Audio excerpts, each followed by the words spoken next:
Hey, Commanders Nation! We're already into the 2024 training camp, and the pressure is on fire. Let's talk about 5 players whose status might drop during this year's camp. Stay tuned, because things are about to heat up, Before we start, don't forget to subscribe to the channel and give that awesome like. That way, you won't miss anything about our Washington Commanders, After an intense and eventful offseason, football is back, and so are our beloved Washington Commanders. We're ready for the start of the 2024 training camp, a crucial time to shape our season.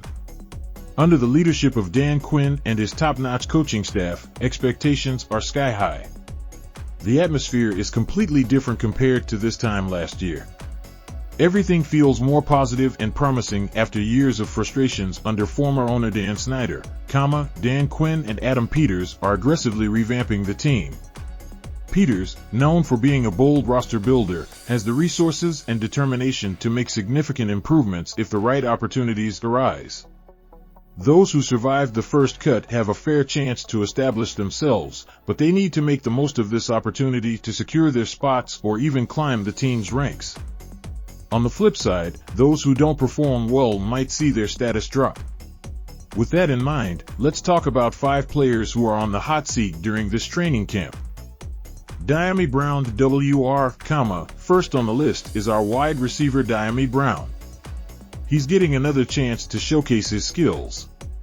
Few thought he would get this opportunity after an anonymous 2023 season, even playing with his former college quarterback, Sam Howell. But the coaching staff still believes in his potential and wants to see what he can bring before making a final decision, Dyami Brown has the speed needed to become a vertical threat, but he needs to develop solid on-field chemistry with Jaden Daniels to achieve this goal. This is something he must work on intensively during the training camp to confirm his roster status. However, with Terry McLaurin, Jahan Dotson, and rookie Luke McCaffrey ahead of him on the depth chart, Brown needs to show consistency and production.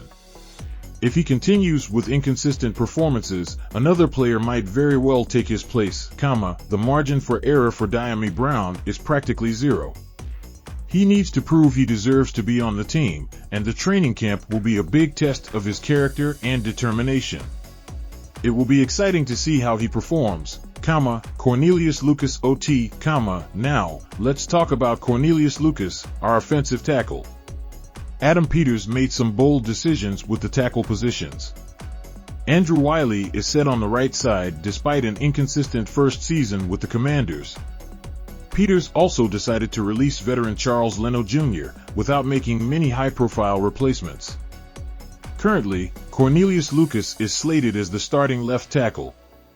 He's a reliable veteran as a swing tackle option, but the question is whether he can handle the responsibilities of being the number one. Lucas is determined to make the most of this chance, but needs an impressive camp performance to ease concerns about his ability to protect our quarterback, The Commanders also have Brandon Coleman, a third-round pick, getting opportunities with the starting unit. Many analysts think he would fit better playing on the interior offensive line, but the coaching staff believes he has the athleticism and technical skills needed to grow and become a productive presence on the edge.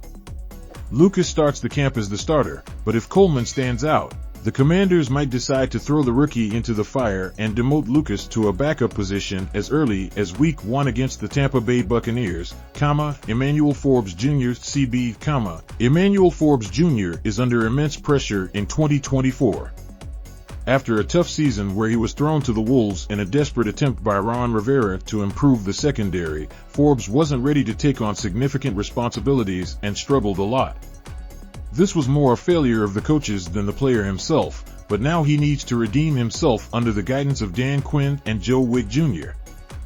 Forbes should benefit greatly from the experience and reputation of these coaches in developing defensive backs. He's slated as the starting left cornerback, but needs to hit high targets when camp starts to keep this position. Otherwise, the Commanders have Michael Davis, a free agent who, despite a bad year, has been very reliable in the past, If Forbes doesn't show significant progression, he might see his playing time reduced to rotational roles, which would be a major setback for his career. We hope he can unlock his full potential to avoid more doubts about his long-term future, Quan Martin DB, Quan Martin is another player under the spotlight. According to ESPN's depth chart, he's slated as the starting nickel cornerback, but that can change quickly if Mike Sainristil has anything to say about it. The Commanders have high expectations for Sainristil, who made a great impression during his transition from college to the pros, Dan Quinn and Adam Peters expect Sainristil to get initial reps immediately, which would force a change in Martin's utilization. Although Martin showed good performance when given opportunities last season and has the physical profile to thrive, he needs to be creative to maximize his skills and secure a significant role on the team. Even if Martin doesn't maintain the starting position, he can still secure an important role on the team. Guidance from Quinn and Witt Jr. will be crucial for him.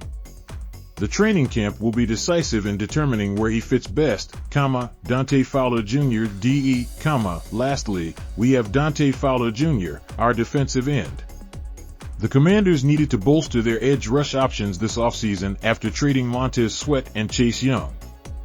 Fowler, who played under Dan Quinn with the Cowboys, is slated as the starter alongside Dorrance Armstrong Jr., but this is still an initial projection, Fowler has a reliable production record in the NFL and showed quality with the Cowboys, but he needs to maintain consistency. He faces competition from KJ Henry, Clelin Ferrell, and possibly even Jamin Davis for playing time. Any slip-up could see him relegated to rotational roles. The training camp will be crucial for him to show he deserves to be the starter, what's changing in the Commanders' offense in 2024, the 2024 season promises significant changes in the Washington Commanders' offense. With the arrival of Cliff Kingsbury as the offensive coordinator and a new quarterback, Jaden Daniels, the offense will look very different. The coaching staff has undergone a revamp, and the offensive line also has new faces. Kingsbury is known for his fast-paced rhythm, which will be a change compared to last year's offense. Dan Pizzuta from the 33rd team commented on the changes, highlighting that Kingsbury's offense with the Cardinals was fast and caught defenses off guard. In Washington, he is expected to mix up the tempo and adopt modern movements, along with a well-planned ground game, Brian Robinson Jr. also commented on the change of pace, stating that the offense will be faster and no huddle. This new approach can surprise opposing defenses and bring a renewed dynamic to our team, that's it, guys. Keep an eye on the training camp and stay tuned to the channel for more updates on the Commanders. Leave a like, comment on what you think, and subscribe so you don't miss anything. See you next time.